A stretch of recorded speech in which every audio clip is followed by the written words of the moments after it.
તમારું નવા વિડીયોમાં। તો સૌ પહેલાં તો બધાને જય સોમનાથ, જય શ્રી કૃષ્ણ અને જય માતાજી। તો આજે આપણે બનાવવાના છીએ રીંગણનું ભરથું, જે આપણે દહીંવાળું બનાવીશું અને તેમાં લાલ ચટણી અને લીલી ચટણી સાથે બનાવવાના છીએ। તો વિડીયોને સ્કીપ કર્યા વગર એન્ડ સુધી જરૂરથી જોજો અને જો ચેનલમાં નવા હોય તો મારી ચેનલને લાઇક, શેર અને સબસ્ક્રાઈબ કરજો। તો ચાલો આપણે ભરથું બનાવવાની શરૂઆત કરીએ। હવે આપણે રીંગણામાં બધી બાજુ આવી રીતે હોલ પાડી દઈશું, જેથી રીંગણું અંદર સુધી શેકાઈ જાય।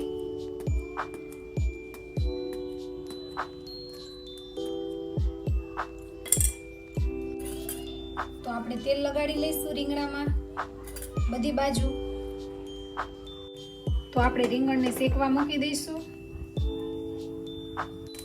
તો રીંગણું શેકાય છે ત્યાં સુધીમાં આપણે ગ્રીન ચટણી બનાવી લઈશું। તે માટે આપણે લીલા મરચાં લીધા છે, જે ફૂલ તીખા છે, અને કોથમીર। આપણે બધું વસ્તુ આજે વાડીની તાજી લીધી છે, રીંગણું પણ અને આ વસ્તુ બધી પણ। તો ચાલો આપણે તેને સુધારી લઈએ।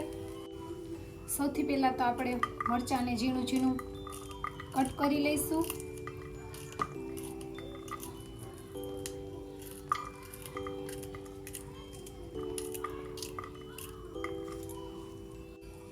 આપણે કોથમીરને સુધારી લઈશું। ઘરની વાડીનું બધું શાકભાજી હોય તો ખાવાની મજા કંઈક અલગ જ હોય છે।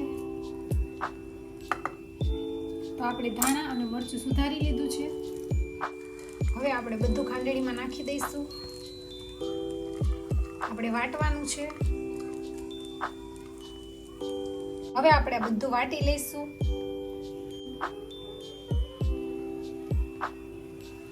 રીંગણું પણ સરસ શેકાવા આવ્યું છે, તમે જોઈ શકો છો।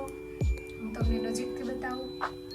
તો આપણી ગ્રીન ચટણી તૈયાર થઈ ગઈ છે, તેને આપણે વાટકીમાં કાઢી લઈશું।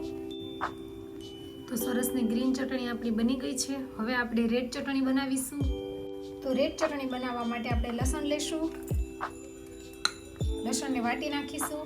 તો આપણે લસણને વાટી નાખ્યું છે। હવે તેમાં રેડ ચટણી નાખીશું, લાલ મરચું પાવડર, તેને પણ બરોબર વાટી અને મિક્સ કરી લેશું લસણની સાથે। તો આપણે રેડ ચટણીને વાટી લીધી છે, તેને પણ આપણે વાટકીમાં કાઢી લઈશું। હવે આપણે લાલ ચટણીને વઘારીશું। તે માટે આપણે વઘારિયામાં તેલ લીધું છે। તેલ ગરમ થાય પછી આપણે ચટણી વઘારીશું। તો તમે જોઈ શકો છો તેલ ગરમ થઈ ગયું છે। હવે આપણે તેલમાં ચટણીને નાખી દઈશું અને હલાવી લઈશું। ગેસની ફ્લેમ બંધ કરી દઈશું।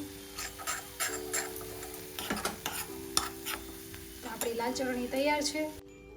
તો ભરથું બનાવવા માટે આપણી લાલ ચટણી, ગ્રીન ચટણી અને દહીં બધું તૈયાર છે, અને રીંગણું પણ શેકાઈ ગયું છે। હવે આપણે રીંગણાને ફોલી લઈએ। તો મિત્રો, રીંગણું શેકાઈ ગયું છે। હવે આપણે મસાલાવાળો રોટલો બનાવીશું। મસાલા રોટલો બનાવવા માટે સૌપ્રથમ આપણે નમક નાખીશું, ત્યારબાદ હળદર નાખીશું, થોડું એવું ધાણા જીરું નાખીશું। હવે આપણે તેમાં કોથમીર ઉમેરીશું। આ મેથીની ભાજી છે। ત્યારબાદ તેમાં પાણી ઉમેરીશું। ત્યારબાદ બાજરાનો લોટ ચાળી લઈશું। બધું મિક્સ કરી લઈશું।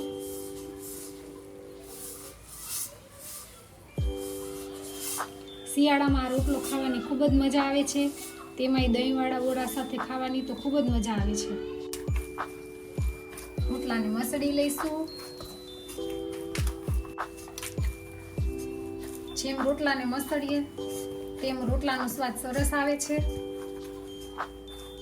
તો લોટ મસળાઈ ગયો છે। આપણે લોટને આ રીતે ભેગો કરી લઈશું, પછી આવી રીતે ગોળ કુંડાળું વાળીશું।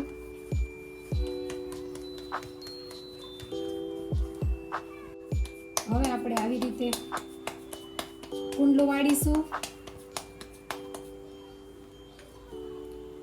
ફરતે પાણી લગાડીશું।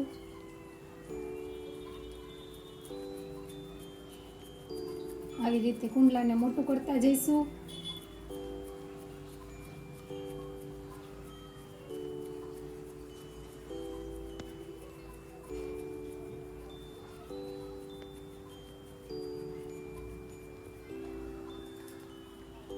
કિનારીએ પાણી લગાડી અને આવી રીતે પ્રેસ કરી લઈશું. પછી આમ ફેરવી અહીંયા વચ્ચે થોડું પાણી લગાડી અને કિનારીને ટીપતા જઈશું. રોટલો એની મેળાએ મોટો થતો જશે.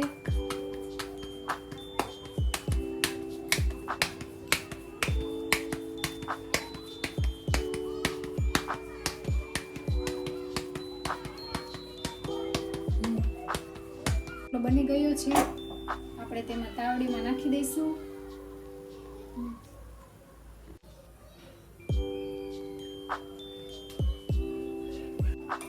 હવે આપણે રોટલાને વાળી લઈશું.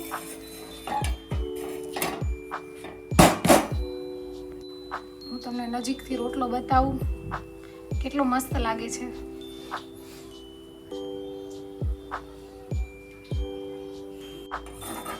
આપણે રોટલાને બીજી બાજુ પણ વાળી લઈશું. તો રોટલો બધી બાજુ ચડી ગયો છે, તેને પલટાવી લઈશું. તો મસ્ત રોટલો ચડી ગયો છે, આપણે તેને ઉતારી લઈએ. ઘી લગાડી દઈશું.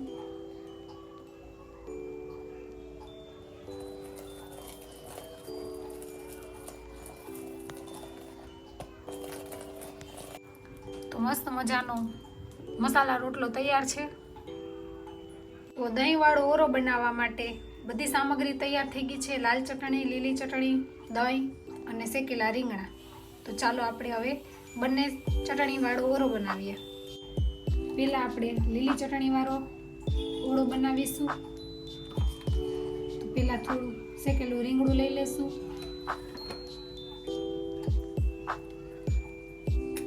ત્યારબાદ આપણે તેમાં લીલી ચટણી ઉમેરીશું.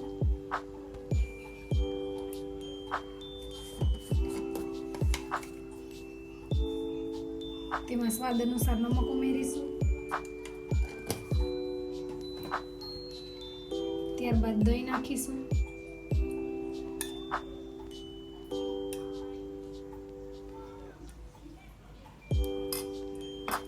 બધું મિક્સ કરી લેશું. તમે તમારા સ્વાદ અનુસાર ચટણીનો ઉપયોગ કરી શકો છો. વધારે તીખું ભાવતું હોય તો તીખું બનાવો, કોઈને મોળું ભાવતું હોય તો ચટણીનો ઉપયોગ ઓછો કરવાનો. તો તૈયાર છે આપણો લીલી ચટણીવાળો ઓળો.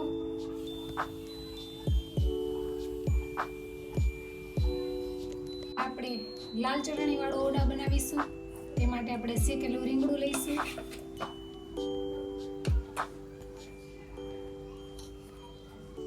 તેમાં આપણે જે ચટણી વઘારેલી છે લાલ તે ઉમેરીશું.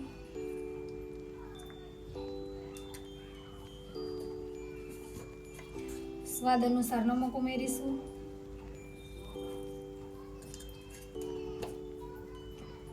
ત્યારબાદ દહીં નાખીશું.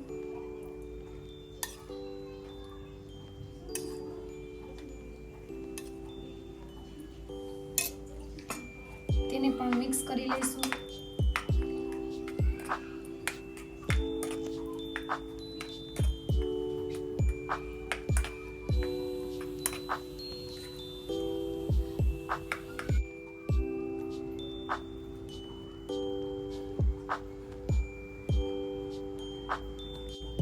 તો આપણા બંને જાતના રીંગણાનું ભરથું તૈયાર છે, ગ્રીન ચટણીવાળું અને લાલ ચટણીવાળું. તો ચાલો આપણે તેને સર્વ કરીએ.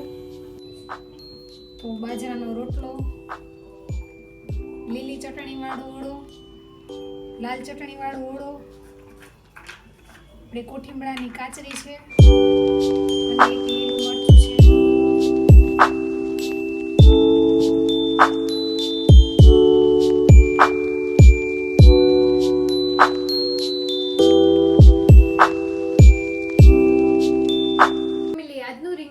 તમને કેવું લાગ્યું તે કોમેન્ટ કરીને જણાવજો અને તમે આ રેસીપીને શું કહો છો તે કોમેન્ટ કરીને જણાવજો.